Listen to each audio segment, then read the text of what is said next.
안녕하세요. 김유라입니다. 오늘은 이세돌의 판을 엎어라 라는 책과 함께 하겠습니다.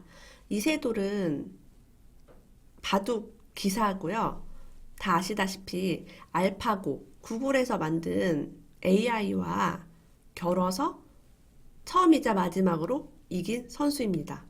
구글 알파고가 나는 이세돌과 두고 싶다라고 얘기해서 이세돌과 대국을 처음 뒀고요. 그 다음 알파고 2.0은 커제, 중국의 커제 선수와 대국을 두고 바둑계를 은퇴한 그런 스토리가 있습니다.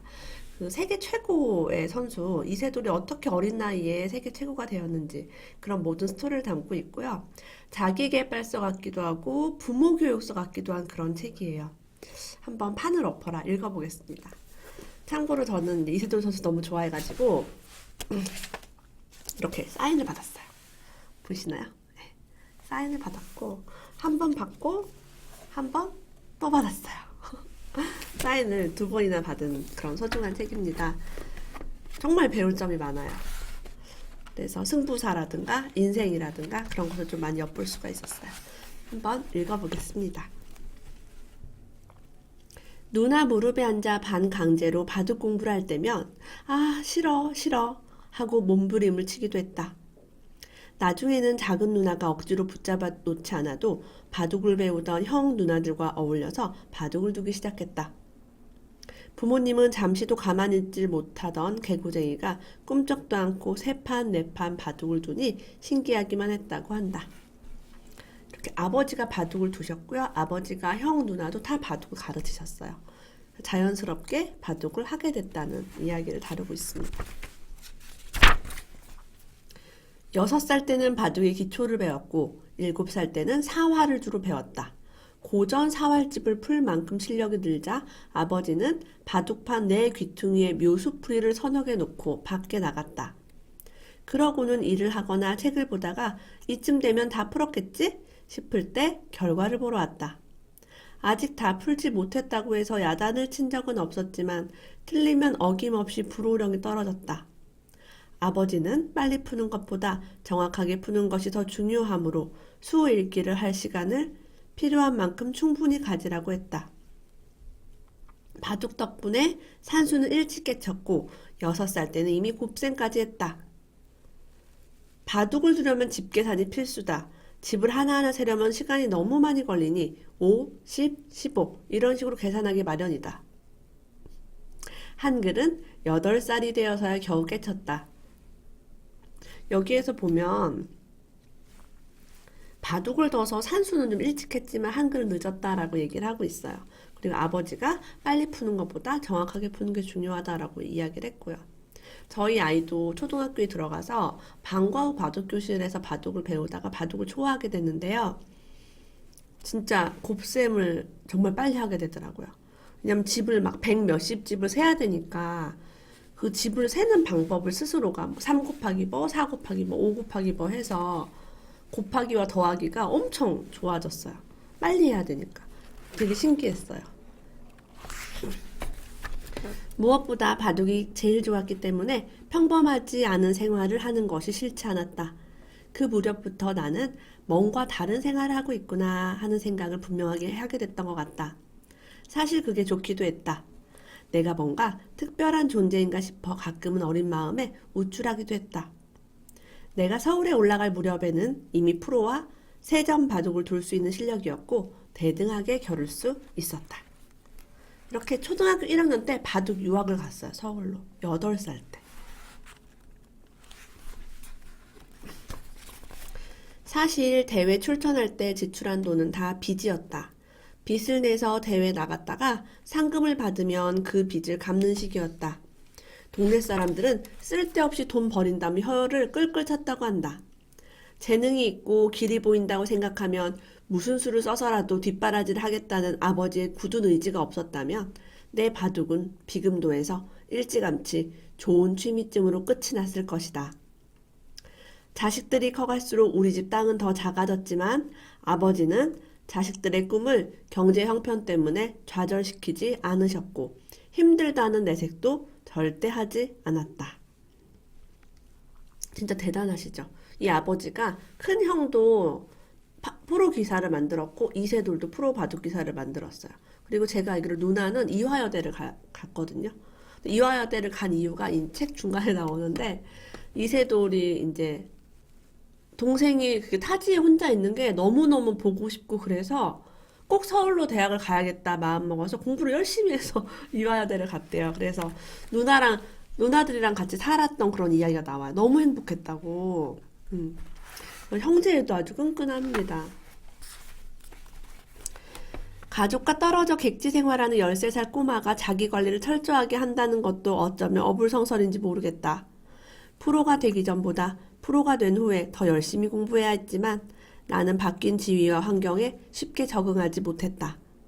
14살, 15살, 16살.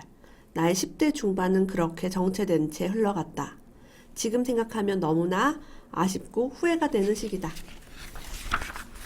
이렇게 후회도 했었대요. 이런 프로 기사, 최고의 기사가 정체된 시간이 있었고 그런 시간을 후회한다고 얘기합니다.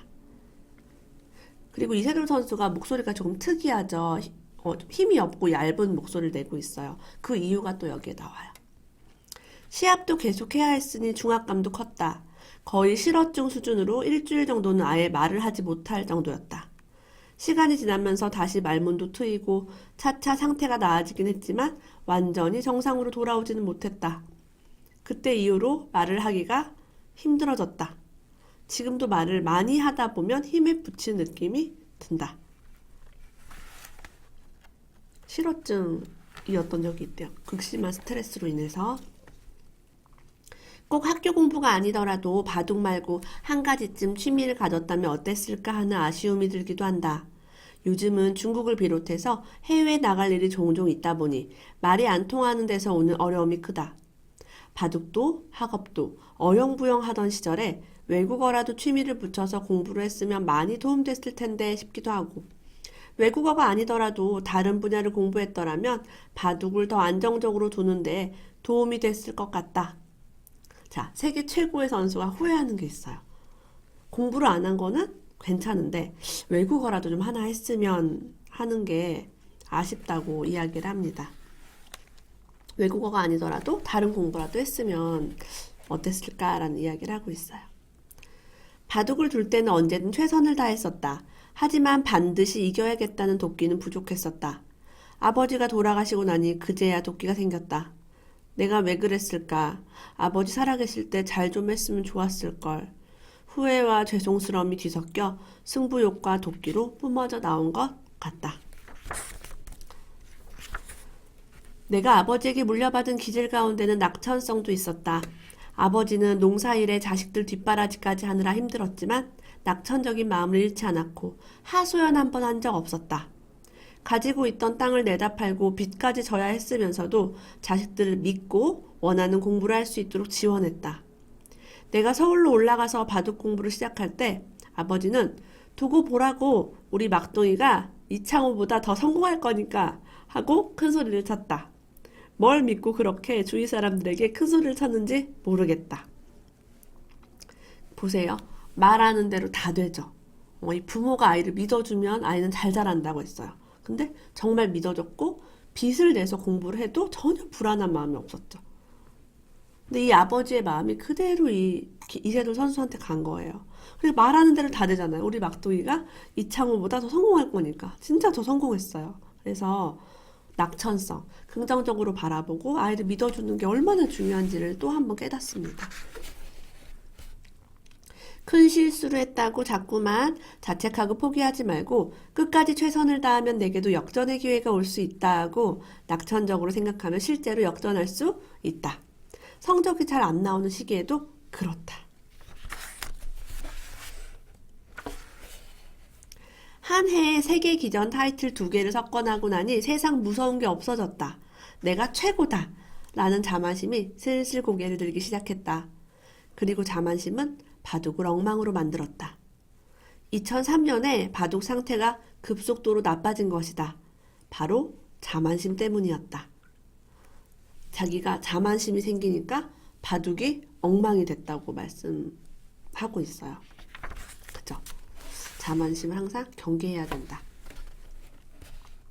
역전승을 이끌어내는 것도 실력의 일부이긴 하지만 운이 없으면 불가능하다. 특히나 중요한 판에서 상대방이 실수를 안 해주면 역전승은 기대할 수 없다. 그래서 역전승은 실력이 아니라 상대방이 실수를 하는 운이 따라야 된다. 근데 사실 자기는 상대방이 어이없는 착각이나 실수를 해서 역전승을 거둔 적이 많대요. 그래서 행운의 기사라는 말이 있다고 합니다. 겸손하죠. 다음 판을 이기는 마음가짐도 중요하지만 프로가 되고 나면 지금 내가 두고 있는 이 판을 이겨야 한다는 압박이 강해진다. 프로는 한 판, 한 수조차도 책임을 져야 한다. 바둑에 대한 책임감이 생기는 것이다. 프로 바둑 기사의 대국은 기보로 남아 후세에까지 전해지므로 아마추어일 때와는 마음의 무게를 견주기 어렵다. 나의 트레이드 마크는 공격성이다. 그게 장점인데 조심하기만 하다가 스타일을 망치는 것도 곤란하다. 조심하되 과하지 않아야 한다는 점을 염두에 두고 균형감을 맞추려고 애쓰고 있다. 사람은 발전을 해야 한다. 그러기 위해서는 자기의 생각을 무조건 믿어야 한다. 물론 가일수를 둔다고 해서 나를 불신한다고까지 말하기는 어렵겠지만 그래도 조그만 불안 심리나 불신의 기운까지도 떨쳐야 하는 게 바둑의 원칙이고 도리다. 방금 상대방이 놓은 좌변의 수에 마음이 쏠리다 보면 내가 둬야 할 우변의 수를 놓치고 결국 좌변에 따라서 수를 놓는 것을 말한다. 나도 손 따라 바둑을 두는 경향이 있었다. 그러다 보면 상대방의 페이스에 쉽게 말려들어 내 바둑을 두지 못하고 끌려다니다가 지게 된다. 이렇게 심리적인 문제를 다루고 있어요. 남이 어떻게 두는지 신경을 쓰다가 질 수 있다라는 걸 얘기합니다. 나는 언제 어디서 뭘 하든 머릿속으로는 늘 바둑을 생각하며 연구했다. 그게 내가 바둑을 연구하는 스타일이다. 늘 생각했다고 해요. 최고와 2인자를 가르는 종이 한 장의 차이는 남들이 생각하지 못하는 특별한 무엇에 있다. 자신만이 가진 개성과 스타일을 끊임없이 가다듬고 발전시키고 주위에서 뭐라 하든 확신을 가지고 끝까지 자신만의 바둑을 발전시켜 나가는 사람이 최고의 경지에 이를 수 있다. 최고에게는 분명 남들과 다른 점, 특별한 점이 있다. 어떤 사람은 그런 점이 잘 드러나고 어떤 사람은 쉽게 밖으로 드러나지 않을 뿐이다. 특별한 무엇이 무엇일까요? 그게 있었다고 합니다. 나는 실수를 가볍게 넘겨버리면 계속해서 뇌리에 남아 떠나질 않는다. 그렇게 되면 집중력을 잃고 이후 바둑을 망치게 된다. 그래서 두고 나서 뭔가 잘못 두었구나 싶은 느낌이 들 때는 빨리 넘어가려 하기보다는 잠깐이라도 마음속으로 후회와 반성의 시간을 갖는다. 그리고 그때 실수했던 상황에서 최선의 응수가 무엇이었는지를 되짚어보고 내가 왜 어떻게 실수했는지 확실히 매듭짓고 넘어가야만 그 상황을 깨끗이 잊고 이후의 진행에 집중할 수 있게 된다. 자, 실수를 가볍게 넘기지 말고요. 반성을 하라는 거예요. 잠깐이라도 후회하고 그리고 그때 그 상황에서 최선의 응수가 무엇이었는지 매듭을 짓고 넘어가라라는 지혜를 주고 있어요. 후회는 누구나 할 수 있어요. 이거를 잘 매듭을 짓자. 그렇지 않으면 계속 머리에 남아있는데요. 그러니까 최대한 빠르게 매듭 짓는 거 그게 후회를 빨리 날려버리는 기술 같아요. 이 안에 와이프를 만난 이야기, 결혼한 이야기 등등 아주 좋은 이야기가 굉장히 많아요. 시간 관계상 우리 자기계발적인 부분 위주로 하겠습니다. 아이에게 바둑을 가르치기로 결심한 학부모들은 최소한 1년 6개월 정도는 가르치고 참을성 있게 기다릴 줄 알아야 한다. 그 정도 기간 이상은 배워야 평생 좋은 취미도 될 수 있고 집중력도 높아져 괜찮은 자산으로 남을 것이다. 제가 저희 아이를 한 2년 정도 바둑을 배웠거든요. 그러니까 바둑을 정말 잘 두더라고요. 어른들이랑도 이렇게 몇 개 깔고서 맞들 수 있을 정도로. 그래서 제가 이 책을 읽게 됐죠. 아이가 바둑을 좀 좋아해서. 바둑은 자기를 믿지 못하면 될 것도 안 되고 반대로 자신감을 가지고 두면 안 되는 것도 된다. 자신감을 가지고 있으면 내 기에 상대가 위축되고 물러서게 된다. 자신감이 중요하다고 얘기하고 있어요. 이세돌 선수 자신감 엄청 강한 거 아시죠? 내가 최고다 이런 마인드가 있었잖아요. 나는 큰 시합 전날에 자기 전에 무조건 이긴다고 자기 최면을 걸곤 했대요. 자기는 부족했기 때문에 그렇게 계속 최면을 걸었다고 합니다. 우리도 한번 해볼까요? 무조건 이긴다. 정말 좋은 메시지죠. 주위에서는 연구 안 해? 하고 걱정한대요. 그러면 내 대답은 늘 이랬대요. 머릿속에 언제나 바둑판이 있는데 뭐. 정말로 잠을 잘 때를 빼고는 언제나 내 머릿속에 바둑판이 그려져 있었다. 당구 칠 때도, TV 볼 때도, 밥을 먹을 때도. 그냥 항상 자리 잡고 있었대요. 그러니까 상상으로 연습하는 게 얼마나 중요한지 또 나오고 있어요. 내 컨디션이 아무리 좋아도 운이라는 것도 있다. 그러니 운이 안 따라주면 슬럼프가 아닌데도 성적이 잘 안 나올 때도 있다. 그리고 2006년 초부터 다시 성적이 좋아졌으니까 사실 별 문제도 아니었다. 하지만 아내는 자기를 만나고 결혼할 때 그 때문에 성적이 안 좋아진 것 아닌가 싶어서 걱정을 했던 모양이다. 그럴 수도 있을 것이다. 아내는 바둑에 대해서는 잘 모르니까. 천생연분과 결혼을 하면서 이제 잠깐 운이 안 좋아서 성적이 안 나올 때가 있었대요. 그런 이야기를 또 다루고 있어요. 누군가 나를 항상 믿어주는 사람이 곁에 있다는 것, 그런 사람을 만나는 것도 정말 커다란 행운이다. 그러고 보면 나는 운이 좋은 사람인 것 같다. 와이프가 되게 항상 믿어줬대요. 휴직도 하게 해주고 다시 복직을 빨리 할 때도 빨리 할 수 있게 도와주고. 내게는 엉킨 실타래를 단칼에 끊어버리는데 등산만큼 좋은 게 없다. 집 떠나면 개고생이란 광고 카피가 화제가 됐던 적이 있었는데 나에겐 그 개고생이야말로 등산을 하는 목적이다. 결혼을 하고 나니까 재테크에는 슬슬 관심이 생긴다. 아직은 초보지만 투자니 자산관리니 하는 단어는 전보다 관심이 가는 건 사실이다. 물론 나만 그렇진 않을 거다. 남자는 결혼해야 돈 모은다 하는 말을 자주 들었는데 그 말이 괜히 나온 소리는 아닌 듯하다. 그래서 이렇게 이세돌의 판을 엎어라 라는 책을 읽어봤어요. 어때요? 되게 많은 것을 후회하기도 하고 또 많은 것을 깨우치기도 하고 그 승부사잖아요. 계속 싸우고 막 지고 이기고 이런 걸 반복하는 가운데서 얻은 깨달음을 이 책에서 다루고 있어요. 그래서 저는 너무너무 재밌게 읽었고요. 특히 바둑을 좋아하는 아이들, 남자아이를 키우는 부모님들은 한 번쯤 읽어보면 그런 걸 느낄 수 있을 것 같아요. 오늘도 끝까지 함께 해주셔서 너무 감사하고요. 다음에 더 좋은 책으로 만나 뵙겠습니다. 고맙습니다.